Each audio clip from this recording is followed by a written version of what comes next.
హల్లెలూయా. దేవుని నామానికి స్తోత్రములు. దేవుని బిడ్డలారా, మరొక ప్రసంగంతో నేను మీ ముందుకు వస్తున్నాను. దయచేసి మీరు చివరి వరకు శ్రద్ధగా వింటే మరి ఏదైనా కానీ అర్థమవుతుంది. చివరి వరకు వినాలి. ఎందుకంటే విని సంపూర్ణంగా విని గ్రహించితే మనకు ఆత్మీయ అర్థము మరి మనకు తెలుస్తుంది. కొంచెం చూసి కొంచెం ఇడిసపెడితే ఏం అర్థం కాదు. దేవుని బిడ్డలారా, ప్రతి ఒక్కరు శ్రద్ధగా వినండి. ఎందుకంటే ఈ అంశం పేరు ఏంటంటే గొప్ప శబ్దంతో నాట్యంతో అనే అంశం. ఎందుకంటే ఇప్పుడు బ్రదర్ అయిన వాళ్ళు మరి ఇంకా కొన్ని హెబ్రోన్ వాళ్ళు కానీ ఇంకా కొన్ని సంస్థలు ఉన్నాయి. గొప్ప శబ్దం కానీ నాట్యం కానీ వాళ్ళు ఒప్పరు. ఎందుకంటే అది వాళ్ళ ఉద్దేశం ఏందో మనకు అర్థం కాదు. కానీ ఈ రుజువులన్నీ చూపిద్దామని నేను ప్రతి ఒక్కరికి కూడా నా దేవుని రాజ్యం పోవాలా, ప్రతి ఒక్కరు కూడా అన్న ఆశ, నాకు ఆశ మీకు కూడా ఉండాలా, ప్రతి ఒక్కరికి వినిపించాలా, మీరు అనేకులకు షేర్ చేయాలా దేవుని బిడ్డలారా. ఎందుకంటే ఒకరు నశించుట దేవునికి ఇష్టం లేదు, మనకు కూడా ఇష్టం ఉండకూడదు. కాబట్టి వాళ్ళు వాక్యానుసారంగా ఉండి దేవుని రాజ్యం పోవాలన్న ఆశ నాకున్నది. ఆశ మీకుండాలా, ఆశ దేవునికి కూడా ఉన్నది. కాబట్టి సత్యమును వారికి బోధించాలని నా ఆశ. దేవుని బిడ్డలారా, మరి దేవునికి ఇష్టమైనయా లేదా, మరి అనేక జాగాల్లో రుజువులు ఉన్నాయా లేదా అనేది మనము చూసుకుందాము. మత్తయి సువార్త 21వ అధ్యాయము 15, 16 వచనాలు మనం చూస్తే మరి సంటి పిల్లలు దేవుణ్ణి మరి ఆరాధించినట్టు మనం అక్కడ చూస్తాం. దానికి ముందు మరి చిన్న ప్రార్థన చేసుకుందాం. ఒక్క నిమిషం.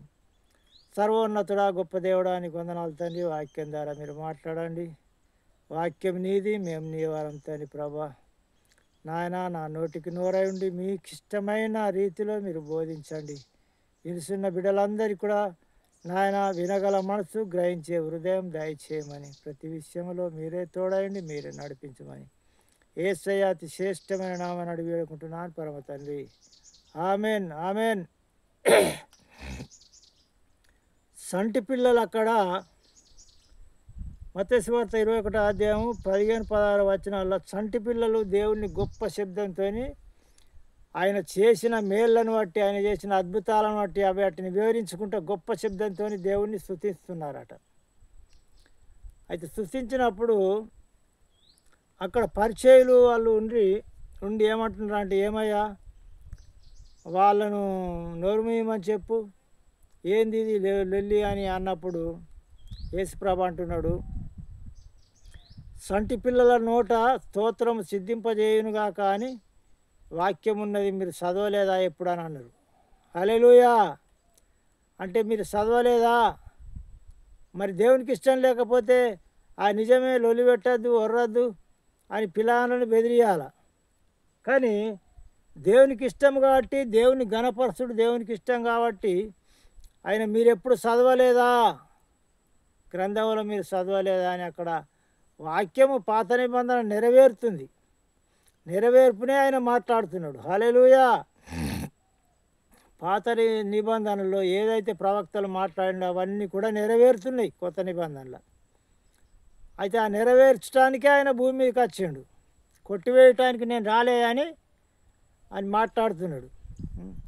ఒకటేందంటే బలులు మాత్రము అందరి పాపముల నిమిత్తం నేను బలి అవుతున్న వాటికి మీరు బలులు ఇవ్వద్దు, గొర్రెలు కానీ దూడలు కానీ పావురాలు కానీ ఇవన్నీ మీరు బలులు ఇవ్వద్దని అదొకటి మాత్రము మాన్పించేసిండు. కొత్త ఆజ్ఞలు పెట్టిండు. నిన్ను వాళ్ళని పొరుగు వారిని ప్రేమించమని, అన్నిటికంటే ముఖ్యమైన ఆజ్ఞ కాబట్టి. ఆయన దేవుడు కాబట్టి ఆయనకు మార్చటానికి అధికారం ఉంటుంది. ఏది మార్చిండు ఏది మార్చలేదు అనేది మనము గ్రహించాలి. హల్లెలూయా. కానీ ఆయనకి ఇష్టమైనది ఏది, ఆయనను గంభీర ధ్వనులతోని నాట్యంతో ఆయన ఆరాధించుడు మరి దేవునికి ఇష్టమా కాదా, ఆయన ఇష్టాలను మనం అర్థం చేసుకుందాం. దేవుని ఇష్టాల్ని మనం అర్థం చేసుకొని ఆయనకి ఇష్టమైన రీతిలో మనము దేవుణ్ణి ఆరాధించాలి, ఇష్టమైన రీతిలో మనం పొగడాలి, ఇష్టమైన రీతిలో ప్రవర్తించాలి.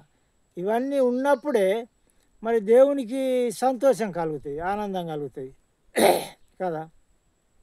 మరి అంటే ఆనందం కలగాలంటే ఆయనకి ఇష్టమైన రీతిలో మనం చేయాలి. ఇంకా మనం చూసుకుందాము లూకా సువార్త 19వ అధ్యాయము 38వ వచనం నుండి చదువుకుంటే గాడిద పిల్ల మీద యేసుప్రభును ఊరేగింపు చేస్తున్నారు. ఆ చేసినప్పుడు అనేక జనులు, లెక్క లేకుండా జనులు అక్కడ ఉన్నారు. ఆయన వెంబడి ఆయనను వెంబడిస్తున్నారు వేల మంది. ఆయన చేసిన అద్భుతాలను, వింతలను గురించి వివరిస్తూ ఎంతో గంతులు వేసుకుంటూ ఆయనను స్తుతిస్తున్నారు, కేకలు వేస్తున్నారు. ఓసాన్న జయము, ఓసాన్న జయము, నీకే మహిమ అనుకుంటూ అనేక రకాలుగా దేవుణ్ణి ఘనపరుస్తున్నారు. ఆయన చేసిన మేళ్లను, అద్భుతాలను బట్టి, ఆశ్చర్య కార్యములను బట్టి. కానీ యేసుప్రభు గాడిద పిల్ల మీద ఉండి ఆనందిస్తున్నాడు, సంతోషిస్తున్నాడు. మరి ఎందుకు ఆయన ముందే మరి ఇదొక అల్లరితో కూడిన ఆటపాటలు, ఈ తప్పు ఉర్రకుండి జనములను ఉర్రకమని చెప్పు, కేకలయ్యకమని చెప్పు అని అన్నాడా? ఒక్క మాట కూడా ఎక్కడ అనలేదు. మరి అలాంటివి అననప్పుడు దేవునికి ఇష్టం అన్నట్టే కదా. అక్కడ శాస్త్ర పరిచయాలు ఉండి అంటున్నారు, ఏమయ్యా నీ శిష్యులను నోరు మూపియు అని అంటున్నాడు. ఏంది లొల్లి, కేకలు బొబ్బలు అని అంటున్నారు. మరి అంటే యేసుప్రభు ఏమంటున్నాడు అంటే, వీరు ఊరుకుంటే ఈ రాళ్ళు కేకలు వేస్తాయని అంటున్నాడు. ఎందుకంటే కోపంతో ఆయనకు కోపం వచ్చింది, ఉగ్రం వచ్చింది. నేను ఏం తప్పు చేసిన, ఎన్నో గొప్ప మేలు చేసిన, నన్ను గనపరిస్తే వీళ్ళకెందుకు కుట్ర అని వీరు ఊరుకుంటే రాళ్ళు కేకలేస్తాయి, రాళ్ళను లేపి నన్ను స్తుతించేటట్టు, గనపరిచేటట్టు నేను చేసుకుంటాను అని కోపంతోనే ఆయన మాట్లాడుతున్నాడు. హల్లెలూయా. మరి అది అర్థం చేసుకోవాలి. మన ఆ మాట ఎందుకు మాట్లాడిండు? మరి అది తప్పే అని అంటున్నాడా? ఎక్కడ కూడా అనలేదు. అది తప్పే అని ఎక్కడ కూడా అనలేదు. హల్లెలూయా. కాబట్టి మనం అర్థం చేసుకోవాలి. ఇప్పుడు ఎప్పుడైతే దేవుణ్ణి నమ్ముకొని యేసుప్రభు మా దేవుడు అని ఎవరైతే కొలుస్తున్నారో ఆ కొలిసేవారు ప్రతి ఒక్కరు కూడా అర్థం చేసుకోవాలి. అర్థం చేసుకొని నిజంగా మనం తప్పు చేస్తున్నామని అర్థం చేసుకొని మరి వాక్యానుసారంగా ఆయనకు ఇష్టమైన రీతిలో మనం దేవుణ్ణి ఆరాధించాలా, గణపరచాలా. తప్పులేదు. ఈ లోకంలో రాజకీయ నాయకులు కానీ, ఇంకెళ్ళని మంచి పనులు చేసిన వాళ్ళే కానీ ఏం చేస్తున్నారు అంటే ఒక ఘనపరుస్తున్నాడు. మా నాయకుడు ఇంత మంచి పనులు చేసిండు, ఇన్ని మంచి పనులు చేసిండు. కొన్ని తింటారు కావచ్చు, కొన్ని దాచుకుంటారు కావచ్చు, కొన్ని చేస్తారు కావచ్చు. అలాంటి వారిని మరి ఇలాంటివి ఘనపరుస్తున్నారు. మా నాయకుడు ఈ పని చేసిండు, ఆ పని చేసిండు, ఈ పని చేసిండు. ఆయన పూలదండలు వేస్తుండ్రు, ఆయనకు ఊళ్ళోకి వచ్చినప్పుడు దప్పులతోనే ఎదుర్కొంటుండ్రు, పూలదండలు వేస్తుండ్రు, కేకలు వేస్తుండ్రు ఆయన తరపున వాళ్ళందరూ. మరి మనుషులే అంత ఘనత కోరుకుంటుండ్రు. మనం కూడా చిన్న చిన్న ఏదైనా మంచి పని చేస్తే, ఎవరైనా పొగిడితే సంతోషం అనిపిస్తుంది, పొగుడుతూ ఉంటే. అయితే మరి దేవునికి ఉండదా? ఇంత గొప్ప కార్యాలు చేసిండు, మాటతోని భూమి ఆకాశములు చేసిండు, వాతావరణము, వర్షము, మరి సూర్యుడు సమయంలో సూర్యుడు తిరుగుడు, చంద్రుడి సమయంలో చంద్రుడు తిరుగుడు, ఇవన్నీ కూడా దేవుడు సృష్టించినవి కదా. వానకాలం వర్షము, ఎండాకాలం ఎండ, చలికాలం చలి, ఇవన్నీ లేకుంటే మనం బ్రతకలేము. హల్లెలూయా. ఇవన్నీ సృష్టించిన దేవుణ్ణి మనము ఘనపరచకూడదా? అర్థం చేసుకోవాలి మీరు. ఆయన ఎంత ఘనపరిచినా, ఎంత సృష్టించినా, ఎంత ఆరాధించినా తక్కువనే. ఆయన చేసిన అద్భుతాలకై, ఆయన చేసిన మేళ్ళకై తక్కువనే. బాగా తక్కువ అంటే తక్కువ అంటే తక్కువ అంటే తక్కువ. వందల ఒక పైస మందం కూడా ఆయనను ఘనపరచలేము ఆయన చేసిన మేళల్లో. హల్లెలూయా. కాబట్టి మనం అర్థం చేసుకోవాలా. ఎవరైతే ఆయన మాట ప్రకారం కరెక్టు దేవుణ్ణి ఆరాధిస్తలేరో, ఆయన మాట ప్రకారం ఆయనకు భయపడి మెదులుతలేరో వాళ్ళందరూ కూడా, ప్రతి ఒక్కరూ ఎవరే కానీ మరి అలా అర్థం చేసుకొని దేవునికి భయపడి ఇప్పటి నుండి అయినా మన మనసును, మన ప్రవర్తనను మార్చుకొని, హెచ్చింపు స్వభావాలను మార్చుకొని, హెచ్చింపు గుణాలను మార్చుకొని దేవుణ్ణి ఆరాధించాలా, దేవుణ్ణి ఘనపరచాలా. దేవునికి ఇష్టమా కాదా మీరు అర్థం చేసుకోవాలా. ఇంకా చూసుకుందాం మనం.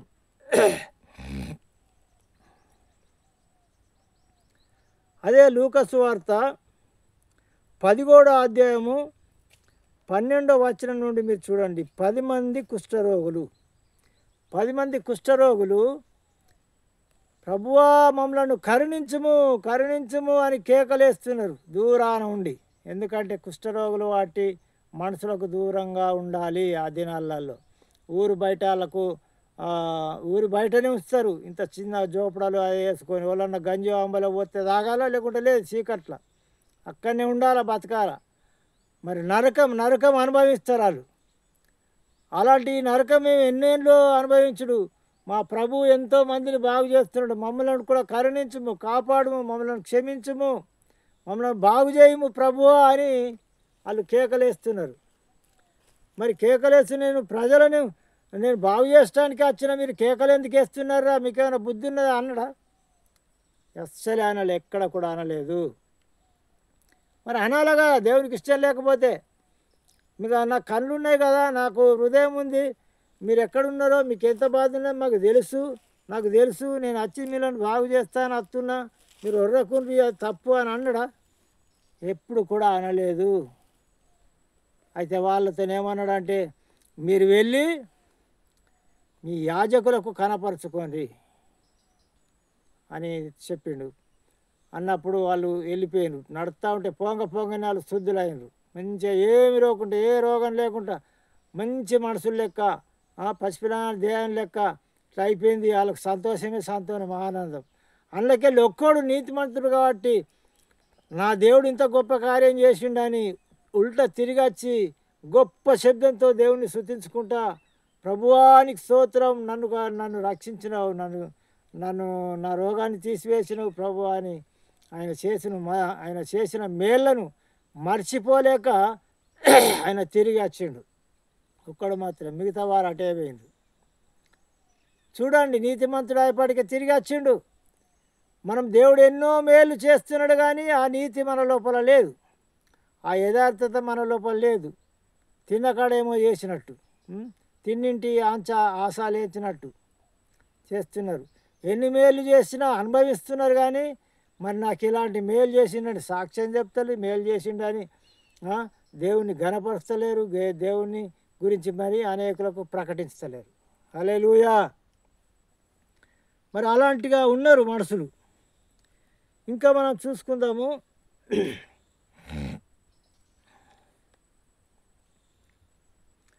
అపోస్తుల కార్యములు 3వ అధ్యాయము మనం చూద్దాం. అపోస్తుల కార్యములు 3వ అధ్యాయం మొదటి నుంచి చదివినట్టయితే, పుట్టుకుంటివాడు ఎప్పుడు ఆ దేవాలయం దగ్గర కొంతమంది రోజు మోసుకపోవుడు, అక్కడ కూసుండబెట్టుడు, మళ్ళీ సాయంత్రం కాగానే మళ్ళీ మోసుకపోవుడు, మళ్ళీ పొద్దుగల కూసుండబెట్టుడు, ఇలాంటిగా బుచ్చం అడుగుటానికి. ఆయన బుచ్చం అడిగి తయారు చేస్తే ఆ డబ్బులు వాళ్ళు తీసుకుంటారు. ఆయనను అలాజిగా రోజు ఎత్తుకచ్చుడు చేస్తున్నారు. అయితే ఆ దేవాలయం ఎదుట ద్వారం వద్ద లోపలి కోటలను ఎప్పుడు డబ్బులు అడుక్కున్నాడు, పైసలు అడుక్కున్నాడు, ఇలాంటి బుచ్చం అడుక్కున్నాడు అన్నమాట. ఆ రోజున పేతురు యోహాన్లు ఆ దేవాలయంకు పోతున్నారు. ఎక్కిపోగా ఆయన చేతు చాపిండు, బుచ్చం అడిగిండు. చేతు చాపినప్పుడు మా తట్టు చూడమని వీళ్ళు అన్నారు. మా తట్టు తేరి చూడు అనేవరకంటే వీళ్ళేదో పెద్ద మొత్తం మీద ఏదైనా ఇచ్చేటట్టు అని ఆయన అనుకున్నాడు. ఆ కుంటే ఆయన అనుకొని అందుకొరకే చూడమంటుండని బాగా వాళ్ళకే చూసేవరకంటే పేతురు ఏమన్నాడంటే, మా దగ్గర ఎండి బంగారములు ఏమి లేవు, కానీ మా దగ్గర ఉన్నదల్లా ఒకటే అన్నాడు. ఆ ఒకటేంటిదంటే, నజరేయుడైన యేసు నామమున లేచి నడువు అని కుడి చేతి పట్టుకొని లేవనెత్తిండు. హల్లెలూయా. లేవనెత్తే వరకంటే ఆయన పాదాలలో బలం వచ్చేసింది, శీలమండలు బలం వచ్చేసింది, నరాలు బలం వచ్చేసింది, కండరాల్లో బలం వచ్చేసింది. మెల్లగా లేచిండు, లేచి నిలబడి మెల్లగా నడిచిండు. మెల్లగా నడుచుడు పోయి గంతులు వేసిండు. కాళ్ళు మంచిగానే గంతులు వేసి ఓ గొప్ప శబ్దంతో దేవుని స్తుతించుకుంటా కేకలు వేసుకుంటా ఆయన దేవాలయంలోనికి ఆళ్ళతో కూడా వెళ్ళిపోయినట్టుగా అక్కడ రాయబడి ఉన్నది. హల్లెలూయా. మీరు చదువుకోండి, అపోస్తల కార్యములు 3వ అధ్యాయం మొదటి నుండి. మరి మనం ఎలా ఉన్నాము? మనము ఇంకా దేవుణ్ణి ఎత్తిపొడిసినట్టుగానే ఉన్నామా?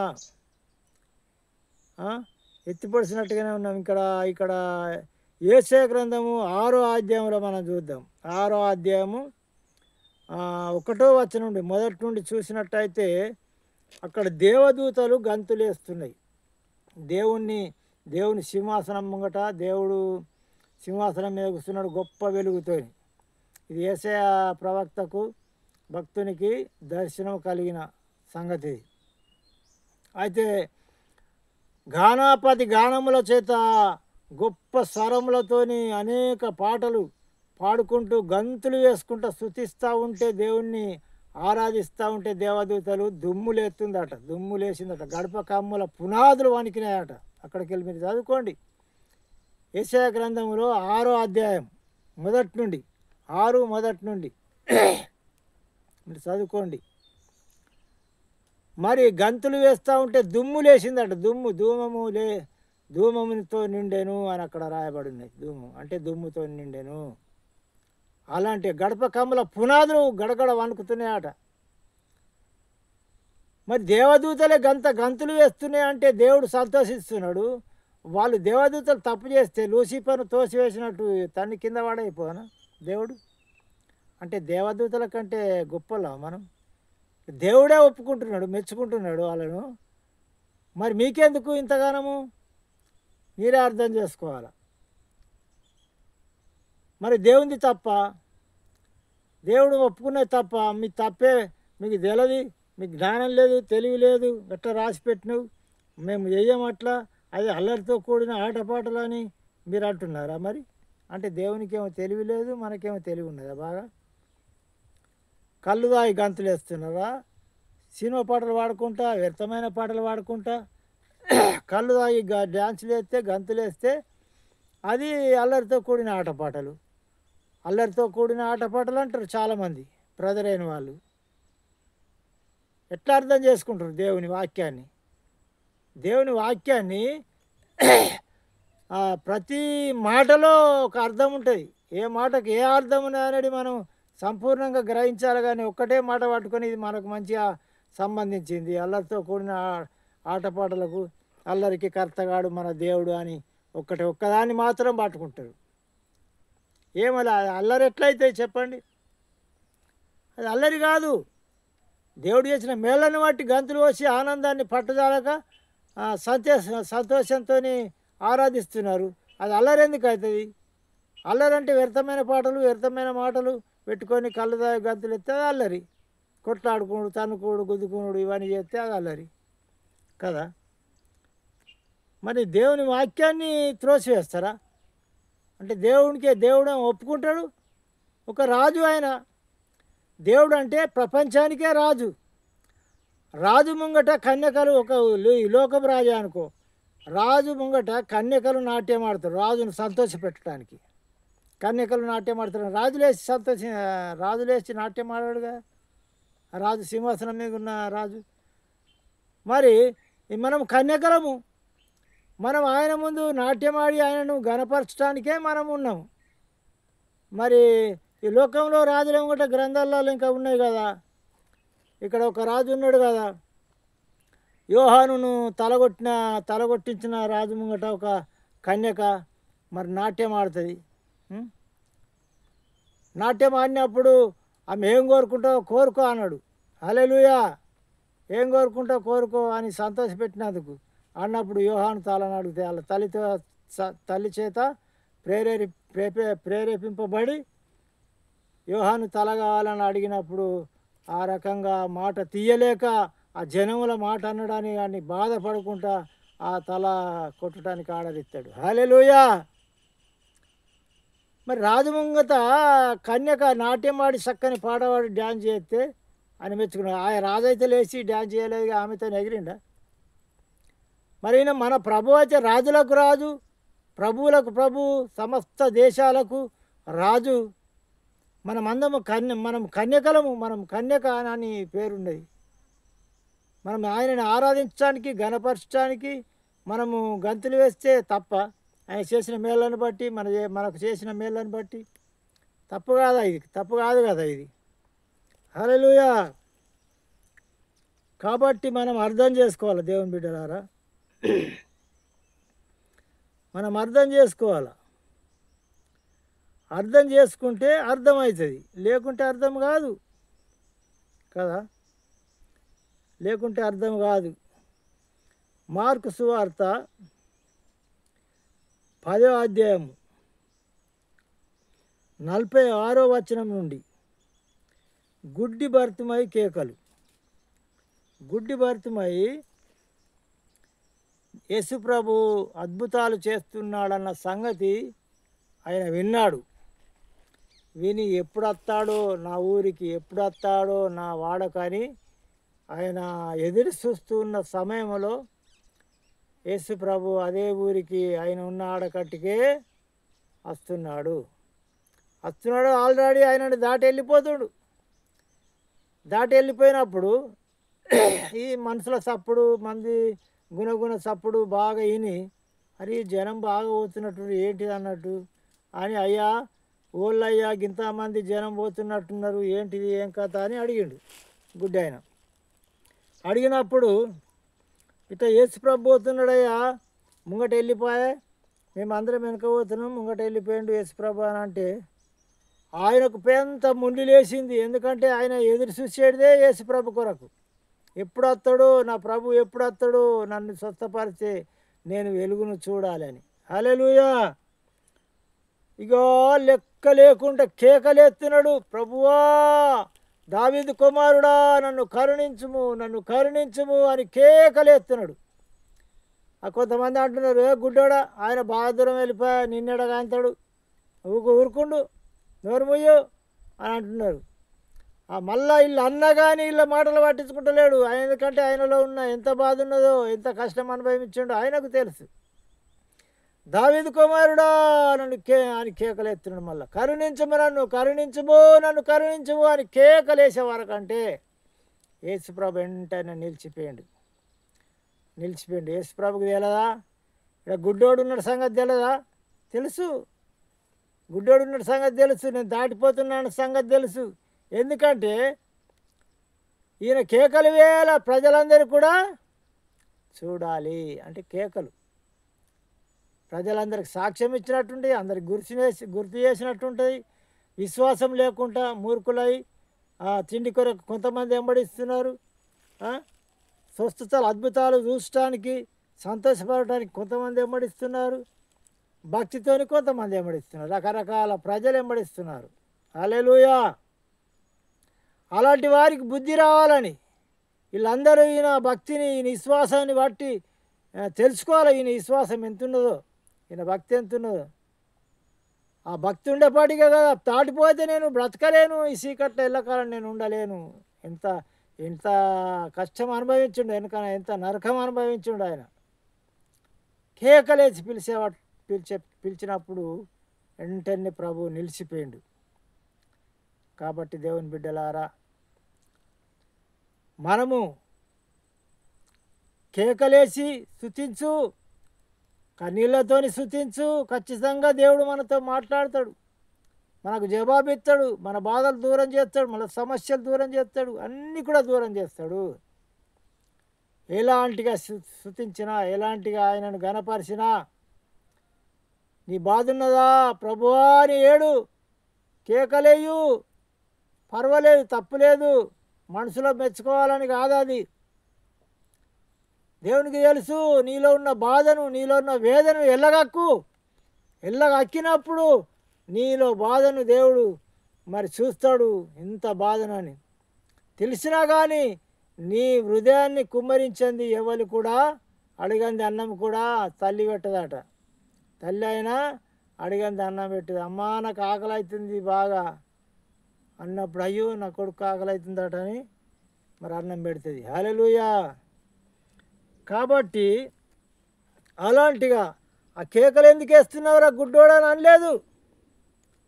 గుడ్డోడా కేకలు ఎందుకు వేస్తున్నావు, నాకు తెలియదా, నేను రానా అని ఎప్పుడు కూడా అనలేదు. కాబట్టి మరి సేనా దయ్యం పట్టిన వాని గురించి మనం చూసుకుందాం. మార్కు సువార్త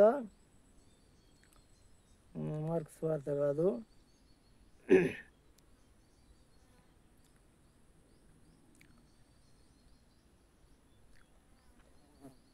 అయితే ఎబ్రి గురించి ముందు మనం చూసుకుందాము. ఎబ్రి 5వ అధ్యాయము 12వ వచనం నుండి. అయితే కాలమును బట్టి చూస్తే మీరు బోధకులై ఉండాలి అంటున్నాడు అక్కడ. మీరు కాలం బట్టి చూస్తే బోధకులై ఉండాలి. హల్లెలూయా. బోధకులై ఉండాలి. ఇప్పటికే తెలివి జ్ఞానం లేదు, మీకు బుద్ధి లేదు అని మాట్లాడుతున్నాడు. ఇంకా పాలు తాగేవారిని ఎక్కనే ఉంటుంది. ఎబ్రి పత్రికలో చూడండి 5వ అధ్యాయం 12వ వచనం ఉంది. మీరు ఇంకా పాలు తాగేవారి లెక్కనే ఉన్నారు, పాలు తాగేవారి లెక్కనే ఉన్నారు. హల్లెలూయా. మీరు ఎన్నేళ్ళు ఉంటారు ఇంకా అట్లా పాలు తాగేవారి లెక్క?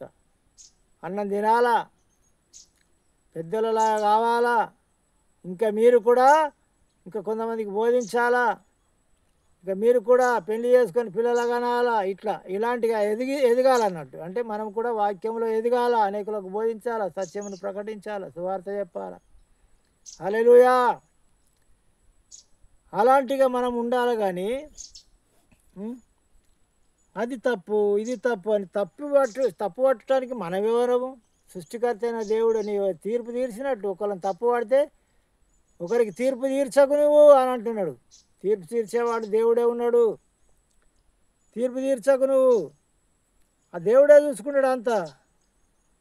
కాలమును బట్టి చూస్తే మీరు ఇప్పటికే బోధకులు కావాలా, కానీ ఇంకా మీరు పాలు తాగేవారి లెక్కనే మొదటి మూలపాఠం మాకు బోధించము అని అన్నట్టుగా ఉన్నారట. హల్లెలూయా. కాబట్టి మనం అర్థం చేసుకోవాలి. కీర్తనల్లో 33వ కీర్తన మొదటి నుండి చూస్తే ఆనందగానం చేయాలన్నట్టు. ఆనందగానము, సంతోషము, ఆనందగానం చేయాలి. ఇంకా 10 తంతుల సితారతోని చప్పట్లు కొట్టరు చాలామంది, చేతులు ఎత్తి ప్రార్థన చేయరు, సితార ఉండదు, ఏది ఉండదు. దేవుణ్ణి ఘనపరచడానికి ఎన్నైనా వాడచ్చు. పాత నిబంధనలు ఉన్నాయి, రుజువులు చాలా ఉన్నాయి, కొన్ని మాత్రం నేను తీసుకున్నాను. ప్రతి గ్రంథంలో ఉన్నాయి. తప్పైన కుమారుడు తిరిగి వచ్చినప్పుడు తండ్రి సంతోషంను పట్టుదలక నా బిడ్డ చనిపోయి తిరిగి వచ్చిండు, తప్పిపోయి తిరిగి వచ్చిండు, చనిపోయి లేచిండు ఆయన ఏం చేసిండు అంటే ఆయనకు పటస్థ వస్త్రాలు తొడిగించి, ఏలుగు ముద్దు టుంగురం తొడిగించి ఆయనను అత్తుకున్నాడు, కౌగిలించుకున్నాడు, ముద్దు పెట్టుకున్నాడు. ఎందుకంటే హృదయం మారితే చాలు దేవునికి. మరి తండ్రి అంటే దేవుడు, కుమారుడు అంటే మనమే, ఇంకెవరో కాదు. హల్లెలూయా. కాబట్టి ఆ హృదయం అనేది, హృదయంలో మార్పు రావాలా దేవునికి. ఆ హృదయాన్ని పరిశీలన చేసే దేవుడు. ఆ హృదయాన్ని పరిశీలన చేసిండు. అయితే ఎంత ఏడ్చిండో, తండ్రి నీకును విరోధంగా, పరలోకమునకు విరోధంగా పాపం చేసి నన్ను క్షమించు, నీ కుమారుడిని అనిపించుకోవటానికి నేను యోగ్యుడను కాని అంటున్నాడు అక్కడ. హల్లెలూయా. కాబట్టి మీరు అర్థం చేసుకోవాలి. ఎందుకు ఒక్కకన్నా రుజువులు 1, 2, 2 లేక 3 సాక్షులతో దాన్ని నిర్ణయించవచ్చని వాక్యం ఉన్నది కదా, యేసుప్రభు చెప్పిండు. ఒక్క జాగాలైనా రుజువులు ఎన్ని ఇన్ని జాగాల్లో రుజువులు ఉన్నాయి. ఇంకా రుజువులు చాలా ఉన్నాయి బైబిల్లో, లెక్కలేకుంటున్నాయి. అవన్నీ కూడా నేను చెప్తలేను. అవన్నీ కూడా మరి చెప్పాలంటే మరి గంట అయినా ఉడది. హల్లెలూయా. మరి మనం అర్థం చేసుకోవాలి. ఇంకెంతోమంది గుడ్డివారు కేకలేసిన వాళ్ళు ఉన్నారు, కుంటివారు కేకలేసిన వాళ్ళు ఆనందంతో సంతోషించిన వారు ఉన్నారు. కాబట్టి మనం అర్థం చేసుకోవాలి. అర్థం చేసుకొని ఇక్కడ కీర్తన 8వ అధ్యాయము, కీర్తన 66వ అధ్యాయము 8వ వచనం. గొప్ప స్వరంతో అక్కడ మరి దేవుణ్ణి ఆరాధించినట్టు స్తుతించినట్టు అక్కడ రాయబడి ఉన్నది. మరి చదువుకోవచ్చు. 66వ కీర్తన 8వ వచనంలో. హల్లెలూయా. ఇంకెన్నో ఎన్నో ఎన్నో ఎన్నో జాగాలు ఉన్నాయి. ఇప్పుడు నాకు ఒక గొప్ప మేలు చేసిండు దేవుడు. నేను కొన్ని తప్పులు చేసిన మా అత్తారింటికి అయినప్పుడు, అంటే ఆ యూట్యూబ్లో ఉన్నది, నా సాక్ష్యంలో ఉన్నది. కానీ అయితే నాకు ఏడంతల నొప్పి లేసింది. ఇక అది గోదలు కొట్టుకొని ఆదిలాబాద్ నుంచి వస్తున్నాం మేము. వస్తున్నప్పుడు నాకైన మాట, నాకు 2 కంకలు ఇస్తాడు, గొడ్డుని ఇస్తాడు మా మామ. నా కోసం, మా ఆదిన కోసం ఇట్లా కొట్టుకొని వస్తున్నాం. మరి అలాగ చెప్తే ఆర్చేవారు కాదు, తీర్చేవారు కాదు.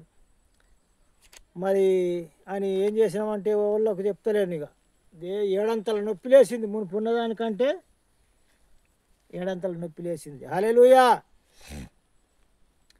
లేచింది. గిట్ట నేను చేతులు ఒప్పుకుంటా నడుద్దామంటే కూడా నాకు నడసాతన అయితే లేదు. ఏమయ్యాక పిల్లగాడు నడుతుండు. మా సడకుని కొడుకు పిల్లగాడు ఉన్నాడు, ఒక 7-8 ఏళ్ళ పిల్లగాడు. ఆయన లగాంచి నడుతుండు. పిల్లగాడు నడుతుండు. నీకేంది, ఏమైంది, నడు జల్లి అంటుండు. అంటే నేను అత్తున్నప్పా మామ అనుకుంటే నేను మెల్లమెల్లగా పోతున్నా. కాలు గిట్ల ఎత్తేసినట్టు పడితేనే పానం జల్లుమంటుంది. చేతులు ఒప్పుకుంటా నడత్తలేదు. నేను ఎప్పుడో నా మధ్యలోనే చనిపోతానే అనుకుంటున్నా. ఎందుకంటే చనిపోతేనేమో చనిపోతా, బతుకుతేనేమో మరి దేవుని కొరకు బతుకుతా, ఇంత వ్యవసాయం చేసుకుంటా, భూమి వీడుంటుంది అని అనుకున్నా మనసులో. అనుకొని నడుతున్నా. ఇక చిరుచెలిమ గట్లకి వెళ్ళి ఇట్లా దిగిపోడు. కచ్చరాల బాట ఉన్నది. కచ్చరాల బాటకి వెళ్ళి పోయినాము. ఇక పొద్దు 5:30 అట్లా టైం అవుతుంది. మరి ఇక్కడ మనం వండుకొని పొద్దుగాల పోదాము, మేము పోయి జాగ చూస్తాం, ముంగట నడుస్తాము, నువ్వు కొట్టుకొని రానన్నారు. అంటే సరే అన్న. వాళ్ళు ముంగట వెళ్ళిపోయి పిల్లతో వంట. గప్పుడు నాకు సమయం దొరికింది నా ప్రభువుకు చెప్పుకుంటా నేను ఏడాలని. అప్పుడు నేను ప్రార్థన చేసుకుంటా, లెక్క లేకుండా ఏడుతున్నా. నేను కళ్ళు కనిపించలేవు, కన్నీళ్ళు దారాలు పడ్డాయి. ఇట్లా మొత్తము తవ్వనే సరిగా కనిపించలేదు. ఏడ్చి ఏడ్చి అర్ధగంట ఏడ్చిన నేను. అర్ధగంట ఏడ్చి ఇక చాలా అనుకొని ఆమె నన్ను ఎప్పుడైతే ముగించిందో, కరెంట్ కట్టుకొత్త లైట్ ఇట్లా టక్కన బంద్ అవుతుందో ఒక క్షణము కూడా పట్టలేదు. టక్కన నా శరీరంలో నొప్పే లేదు. హల్లెలూయా. నేను గంతులు వేస్తున్నాయి. అబ్బా, ఇంత గొప్ప దేవుడా, ఇంత శక్తిమంతుడా నా దేవుడా అని. నేను అదివరదాకా ఇట్లా అడిగేసి నడుద్దామంటే ఎత్తేసినాడు వాడితేనే, కాలు ఎత్తేసినట్టు వాడితేనే పానం జల్లుమంటుంది. నేను బతకా అని అనుకున్నా. పొంగ ఏమో చచ్చిపోతా అనుకున్నా. అసంటోని నా లోపల నొప్పి లేకుండా అయిపోయింది. ఏ నొప్పి లేదు. గంతులు ఎత్తున్నా, ఇంత ఎత్తు గంతులు ఎగురుతున్నా. హల్లెలూయా, స్తోత్రం నీకు వందనాలని కేకలు ఎత్తున్నా. నేను ఒక్కొన్నే ఉన్నాయి. ఆడు ఓళ్ళేరు, అంత జంగలి. కేకలు వేసుకుంటా, గంతులు వేస్తున్నా. నా సంతోషానికి అదుపులు లేవు. ఇక పట్టు జాలకుండా నేను ఎంత సంతోషించిందంటే ఊళ్ళో పోయేదాకా నేను ఆనందించుకుంటా, దేవుని స్తుతించుకుంటా, గంతులు వేసుకుంటా, పాటలు పాడుకుంటా పోయినా. హల్లెలూయా. అంటే నాకు అంత గంతులు నేను ఎప్పుడు కూడా వేయలేను నా జీవితంలో. అలాంటి మేలు చేసిన దేవునికి ఇంత గొప్ప మేలు చేసిండు. 1,00,000 రూపాయల సూదేసిన కానీ నాకు అట్లా ఆరోగ్యం కలగది. మరి అలాంటి గొప్ప దేవుణ్ణి నేను గంతులు వేసి స్తుతించుడు తప్ప, ఇంత గొప్ప కార్యం చేసిండు. లక్షలు పెట్టినా కానీ నాకు రోగం పడితే అప్పుడు తక్క కాదు, అప్పటిదప్పుడు. హల్లెలూయా. అలాంటి దేవుణ్ణి నేను స్తుతించుడు తప్ప, గణపరచుడు తప్ప, తప్పన్నోళ్ళు మరి ఎలాంటిగా ఆలోచిస్తుండో మీరు ఆలోచించాలి. అది తప్ప అనటానికి మనకు అధికారం ఎక్కడున్నది? అంత గొప్ప దేవుణ్ణి ఎంత గంతులు వేసి స్తుతించినా ఇంకా తక్కువనే, ఎంత ఆరాధించినా తక్కనే, ఎంత కేకలేసి భక్తితో స్తుతించు, కళ్ళు తాగా గంతులు వేసి కళ్ళు తాగి ఆటపాటలతో కాదు అది. అట్లా దేవుడు అల్లరితో కూడిన ఆటపాటలు అంటుండు. కానీ ఇది ఆటపాటలు కాదుగా. దేవుని శక్తిని, ఆ పరిశుద్ధాత్మ దేవుని ఉల్లాసం, సంతోషం పట్టుజాలక గంతులు వేస్తున్నాం. గంతులు వేసినప్పుడు, అంత ఆరాధన చేసినప్పుడు గొప్ప దేవుడు, నీతిమంతుడు, నిజమైన దేవుడు కాబట్టి ఆయనను ఆరాధిస్తూ ఉంటే మరి అవిశ్వాసి కొంతమంది పక్క పని ఉంటారు. వాళ్ళన్న తప్పుల్లో మెదిలి కొత్తగా వచ్చి ఆయన మీదకి దయ్యం వస్తాయి. ఆ దయ్యం ఉంటుంది కాబట్టి ఈ మంటకు పరిశుద్ధాత్మ ఆ తాకిడికి తట్టుకోలేక అది ఆటుమూటు, అలాంటి వారు ఆటుమూటు ఎగురుతారు, ఇటు అటు బొడతారు, కేకలు ఎత్తారు, కింద పడిపోతారు. అలాంటి వారు అట్లా అవుతారు. అట్లా అయినంత మాత్రాన వాళ్ళు పడిపోతారు, ఆటుమూటు ఇటు అటు ఎగురుతారు, సపోర్ట్ కొడతారు, లేకుంటే వాళ్ళు మనుషుల మీదకి పోతారు, ఇవే చేస్తారు అది చేస్తారు అని అలాంటి ఆలోచనతో మీరు ఇదొకటి మీరు పెట్టుకున్నారు. అల్లరితో కూడిన ఆటపాటలు, కేకలు వేయద్దు, గంతులు వేయద్దు, ఓర్రద్దు, మౌనంగా ఉండాలా. ఎక్కడున్నది? ఎన్నో ఒక కాడ పౌలు చెప్పితే స్త్రీలు మౌనంగా ఉండాలంటే దాన్నే పట్టుకున్నారు మీరు కదా. ఆత్మతోను సత్యంతోను ఆరాధించాలంటే ఆ ఆత్మతోని సత్యం పండుకొని ఆరాధించి, మరి అట్లనే పండుకొని నిద్రపోయి అది చేసుకుంటుంటే అయిపోతుందిగా. సైతానుడు చెప్తాడు అది పండుకో, ఎందుకు చేతులు నొస్తాయి, చప్పట్లు కొడితే గంతులు ఎత్తే కాళ్ళు నొస్తాయి, చేతులు ఎత్తితే చేతులు నొస్తాయి. హల్లెలూయా! అది సైతానుడు చెప్పే మాట. దేవుడిచ్చిన చేతులు, దేవుడిచ్చిన కాళ్ళు దేవుని కొరకు వాడాలి. ప్రతి విషయంలో వాడాలి, తప్పేం లేదు. హల్లెలూయా! దేవుని గణపరచడానికి. కాబట్టి దేవుని బిడ్డలారా, దేవుని వాక్యాన్ని సంపూర్ణంగా మీరు అర్థం చేసుకోవాలి. చదవండి, అనేక జాగాల్లో చదవండి. స్వయంగా దేవుని నోట్ల నుండి వచ్చిన మాటలను మీరు పక్కకు పెడితే ఏమన్నట్టు? అంటే దేవుని తప్ప, మరి మనది తప్ప? మీరే గ్రహించాల. మరి పరలోక రాజ్యము మీకు అద్దా? దేవుడే పరలోక రాజ్యం ఇచ్చేదే. దేవుని మాటలు పక్కకు పెట్టినప్పుడు మనం పరలోక రాజ్యం ఎట్లా పోదాం చెప్పండి? నేనే మార్గము, నేనే సత్యము, నేనే జీవము అంటుండు యోహాను సువార్త 14:6 నుండి చదువుకోండి. నా ద్వారా తప్ప తండ్రి యొద్దకు ఎవరు ఓరు అంటున్నాడు. మరి ఆ మాటలు ఎక్కడ పెడతారు? స్వయంగా యేసుప్రభు చెప్పిన మాటలే కదా అవి. కాబట్టి దేవుని బిడ్డలారా, మీరు బాగా గ్రహించండి, ఆలోచించి నిర్ణయం తీసుకోండి. ఏది సత్యము, ఏది అసత్యము, ఏది నిజము, ఏది అబద్ధము. దేవుని మాట ప్రకారమే, దేవునికి ఇష్టమైతేనే గ్రహించి బోధించమంటున్నాడు. 5వ అధ్యాయము, మత్తయి సువార్త 5వ అధ్యాయము 19వ వచనంలో చదువుకోండి. 19-20 వచనాలు ఏమంటున్నాడు?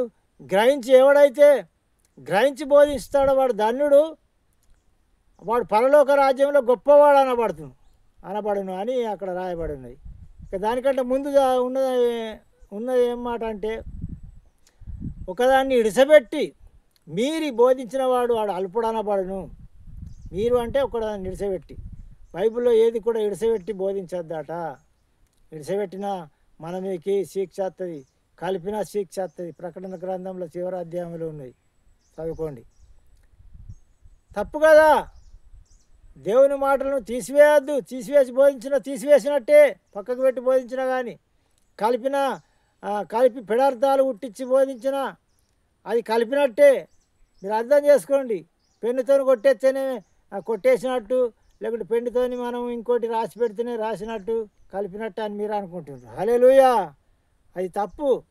మీరు గ్రహించండి, ఆలోచించి మరి నిజముగా దేవుని రాజ్యం మనం అందరం పోవాలనే ఉద్దేశంతో, ప్రేమతో మేము చెప్తున్నాం. ప్రేమతోని మీరు కూడా నులివెచ్చని స్థితిలో ఉండద్దు. ఎచ్చగానైనా చల్లగానైనా ఉండక నులివెచ్చగా ఉంటే కనుక నా నోటి నుండి మిమ్మల్ని ఊమి వేయ ఉద్దేశిస్తున్నానని ప్రకటన గ్రంథంలో 3వ అధ్యాయంలో ఉన్నది. 3వ అధ్యాయం 22వ వచనంలో చదువుకోండి. దేవుని బిడ్డలారా, నశించిపోవద్దు. దేవుని వాక్యాన్ని సంపూర్ణంగా అర్థం చేసుకొని మనము, మీకు నాట్యం చేయబుద్ధి కాకపోతే చేయకుండి. ప్రభు అవి ఉన్నది కావచ్చు కానీ నాకు చేయబుద్ధి అయితే లేదు, నన్ను క్షమించి ప్రభు అనుకుంటే మనసులో అనుకో. కానీ ఇంకోళ్ళని ఏలన చేసుడు, గేలి చేసుడు, ఎత్తిపొడుచుడు ఇవన్నీ ఏంటిది? తప్పు కదా? మీకు తప్పు అనిపిస్తుంది కదా? ఈ వాక్యాలన్నీ తప్ప? ఇవన్నీ చదువుకొని చెప్పినాయి మళ్ళీ రాసుకొని మీరు చదువుకొని ఉన్నదా లేదా బైబిల్లో? మీ బైబిల్ ఉన్నదా లేదా? మరి మీ బైబిల్ అలాగున్నదా, మా బైబిల్ అలాగున్నదా? అది కూడా తెలుసుకోండి. వాక్యం చెప్పిన కదా ఇప్పటి వరకు, ఏ అధ్యాయం ఏ వచనం అనేది. కొన్ని మాత్రమే రుజువులు చెప్పిన, ఇంకా చాలా ఉన్నాయి, లెక్క లేకుంటున్నాయి. ఇంకా అవన్నీ కూడా కావాలంటే ప్రభు చిత్తం అయితే ఇంకా కూడా నేను మళ్ళొక ప్రసంగాలు మళ్ళీ చెప్తాను నేను కావాలంటే. హల్లెలూయా! కాబట్టి దేవుని బిడ్డలారా, మీరు గ్రహించండి, ఆలోచించండి. మీరు కూడా నా తండ్రి దేవుని రాజ్యం పోవాలన్న ఆశ దేవునికి ఉన్నది, మాకు కూడా ఉన్నది. కాబట్టి నిలువెచ్చని స్థితిలో నుండి మీరు బయటకు రండి. దేవుని చిత్త ప్రకారం మనం నడుద్దాం. ఈ కొద్ది మాటలు దేవుడు దీవించి ఆశీర్వదించును గాక. Amen, amen, amen.